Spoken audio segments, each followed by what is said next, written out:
If you're like me and you have a Switch 2 and you are just counting down the days until Donkey Kong Bonanza, 14 days, 11 hours, 31 minutes, you may be looking for things to play on your Switch 2. I'm going to give you a list of 10 games that you may or may not have played on Switch that are on the eShop right now. A lot of these have deals. Some of these are very well-known games. Others are maybe some hidden gems that I think you should check out. So come along with me, Jake, your resident content cowboy. Yeehaw.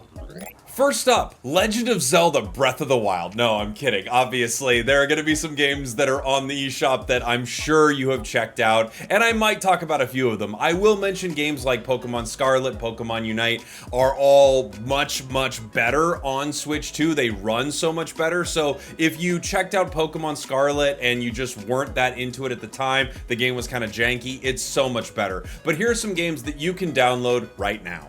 The first game I want to talk about is The Outer Worlds. I absolutely loved The Outer Worlds when I played it. It came out a little while back. It's a really good first-person RPG. I loved all of the companions that you're able to get with it. It feels like you could play this game in a ton of different ways. It almost feels like a, you know, Elder Scrolls type game light. It's not as in-depth, but it has a lot of the elements that you would love from a game like that. And I think this game actually surprised me with how many different ways you could play and how many different ways I wanted to play it. This is one of those games where I had to go back in and make a new character as I was going through, because I just needed to know how things would work if you made different decisions. I needed to know what it would be like if I tried to make a different build for a character. So I was more than pleasantly surprised with The Outer Worlds, a great RPG. The next game I wanted to talk about is Into the Breach. It is a turn-based strategy game made by the people who made FTL. I don't know if you ever played FTL, but it was really big on mobile devices for a while,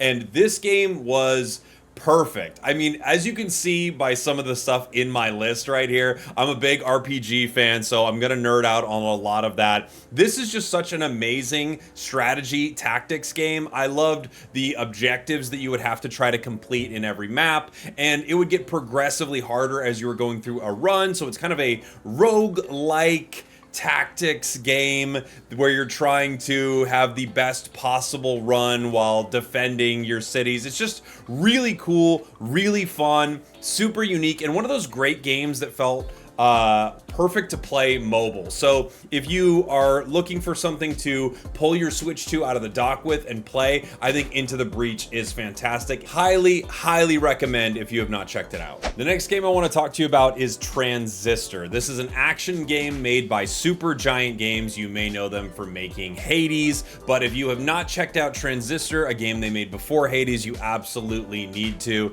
It's incredible. It's 80% off in the store right now. The action is great. There's sort of a moment where you can pause and have turn-based interaction, which is very cool. You call out moves that you're going to do. I love the visuals. I love the music in this. And if you like Hades, basically everything Supergiant's done, in my opinion. I'm trying to think if there's anything that would be an exception here, but everything Supergiant has done, I think, is phenomenal. And this game, huge sale, and if you like action games like that sort of build on themselves, Transistor is an awesome game. The next game I want to talk about is a little known game called Final Fantasy. Now, there are a ton of Final Fantasy games on the eShop. They're all on sale right now for like 70-60% off for the next 14 days as I record this video. There are a ton of great ones in there. One of my favorite games of all time, Final Fantasy VI, is on the list. But I do want to talk about two Final Fantasies that maybe you didn't play because you've only played on a Nintendo console, or maybe you just didn't check out at all for one of them. So let's start with Final Fantasy X. For those of you who have played Final Fantasy X and X-2, which was pretty fun, obviously I'm not telling you anything new here. Final Fantasy X is one of the best Final Fantasies that they have ever made. It took me a long time to actually get around to playing it because when I was younger, I sat in my friend's bedroom and we'd have one console. So he was playing it, I was watching, and I never really got to experience Final Fantasy X for myself until years later. It is truly one of the best Final Fantasies they have ever made. made, and if you haven't given it a shot, you absolutely need to. 10-2 is fun and dumb. And now I want to talk about a game with a 2 in it as well, and that is Final Fantasy XII. Final Fantasy XII is a Final Fantasy that I've actually found most Final Fantasy fans did not play, or they did not hear good things about. This was a weird transition period, it felt like, for Final Fantasy, where they were kind of trying to move into a not MOBA, excuse me, more of a MMO style format for their game. It was almost a half step between them figuring out what they could do with, you know, an online Final Fantasy and a single player Final Fantasy. I loved 12. It took me a little while to kind of get with the vibe of the combat, because it did feel very MMO for a while, or it does feel very MMO as a game, but I really enjoyed the characters. I ended up enjoying the story a ton, and I do think it's one of the more forgotten Final Fantasies. Final Fantasy XII, the Zodiac Age, is actually super legit, and again, like all of the Final Fantasies, it is on a big sale right now on the store. So if there's one you haven't tried, I think this is a good time to pick them up. The only one I would not recommend is 8. That's right, I'm a Final Fantasy VIII hater. Probably will be to the day I die. I played this game like 20 times. I just cannot vibe with Final Fantasy VIII. Trust me, I feel bad about it, but I also wear it as a badge of honor. The next game on my list is Loop Hero. Loop Hero is awesome. It is amazing, and again, it is one of those games where you could tell the kind of gamer I am and the kind of nerd I am around some of this stuff. Loop Hero is a game where you set your character on a small loop, a small track that they walk around, and you use cards to build out the world around them, making their path more and more difficult. And as you do that, your character has the ability to fight more and more powerful enemies, gain different, items and things like that to make themselves more powerful. Honestly, as I'm talking about Loop Hero, I am a little embarrassed just thinking about how much I love a game like this, but it is a roguelike that builds on itself. It's a roguelike deck builder, which honestly, if a game is a roguelike deck builder, I'm so there from day one. It's unbelievable. But it's a roguelike deck building kind of game where you start to unlock more and more as you start to find combinations of what you are building in the environment. And then once you get really, really good at it, you have this like crazy environment that you have created around this central loop that your character is playing in. One of the first, or not first, but a super early video on my channel is just me geeking out about Loop Hero because I think it is so unbelievably good. It takes a specific kind of person to like Loop Hero, but if you are that kind of person like me, you will fall in love with this game.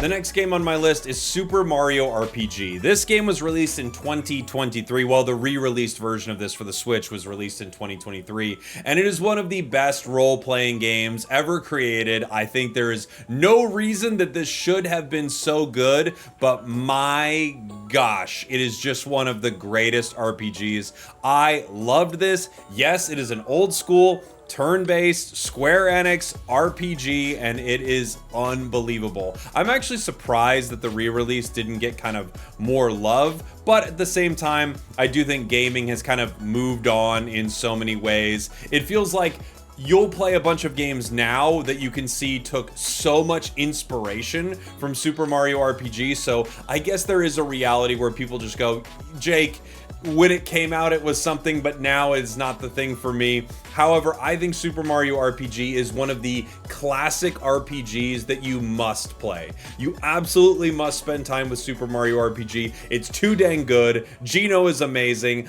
I love it. The hidden stuff that they have in the game, I think, is perfect. It's like the perfect mix, and games try to do this all the time, where they go, Sonic's going to the Olympics or whatever. You know, you take two things and you mash them together. And this was, how do we take the energy of Mario, which is essentially an action adventure game, how do we take the energy of a Mario game and marry that with a Square game? How do we make this happen? And you'll find the real-time combat moments make that happen. The world is it's awesome. It's one of the coolest Mario worlds that I feel like you've ever got to explore, and in a pretty unique way, especially for the time.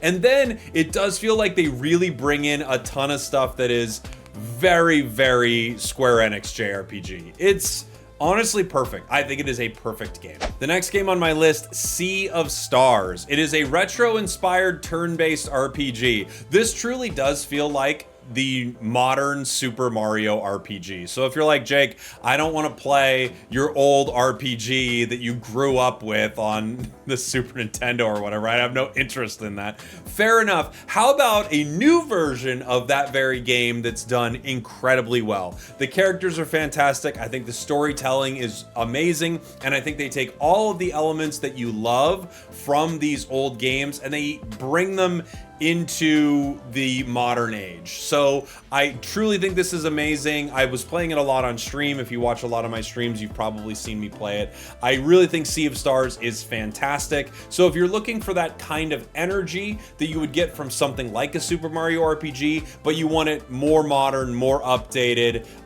with a lot of love for the genre, Sea of Stars is perfect. The next game I want to talk about is Slay the Spire. Not because I think you may have not heard of Slay the Spire. Slay the Spire is a pretty popular game, but it is on a big sale right now, and if you haven't checked it out, it is amazing. It is a roguelike deck builder. I don't know what to tell you. It's a roguelike deck builder, and it's so dang good. I love it, and it's another one of those perfect mobile games. This feels like you've got a trip, you have a flight, whatever, you are playing your Switch or Switch 2 on the go, and this is a perfect kind of game for that. It's, you know, little bursts, a little run here or there. It does have that addicting nature of, all right, just one more run, just one more try. I have a good deck that I want to build for this character. I think it's awesome. I like how each character feels extremely unique. So each character feels like not only are they unique to themselves, but they also have unique deck building styles within their character. Like they have multiple branches you can kind of go with, and you can think, all right, if I get this item or I get these cards early, I can build myself this kind of deck, and I have a feeling that I could end up climbing all the way to the top and slaying the Spire. I love it. But I mean, at this point, truly, someone could have a mystery box and say there's a roguelike deck builder in there. Will you give me $1,000? And I probably would have to do it. The next game on my list is Steam World Heist. The Ultimate Edition is available for download. This is an interesting sort of tactics game that you actually have to position your characters around the environment and then aim a lot of your moves on your opponents with a cool story and a reasonable time to complete. Some games are 100 hours long, and I understand that people want them to be that. I felt like Steam World Heist was a pretty reasonable, somewhere around like 15 hours of gameplay, and it was really satisfying, really good the entire time.